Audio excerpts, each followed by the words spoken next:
So in this field, we have about 40 pounds of oats and a couple pounds of radish that was flown on into soybean before leaf drop.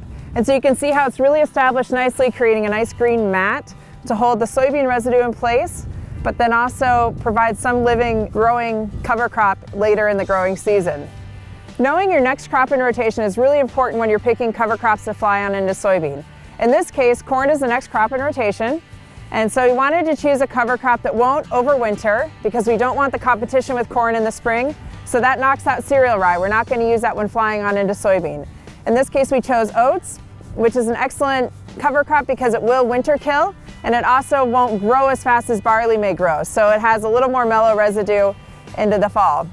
Broadcasting cover crops into a standing crop like soybean is always a risk because you may not get the rain to help that cover crop establish.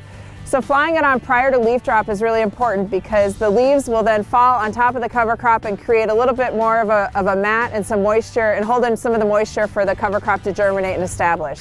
So to me, this is an excellent catch of cover crops into a soybean cash crop.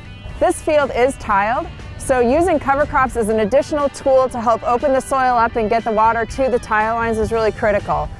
So not only by having a cover crop in rotation, by flying it on into soybean, hopefully we can interseed this field next year and get a little more growth and a little more root structure and better infiltration.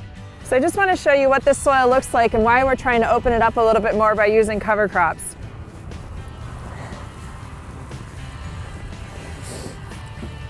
And so you can see here that there's still a little bit of the platy structure.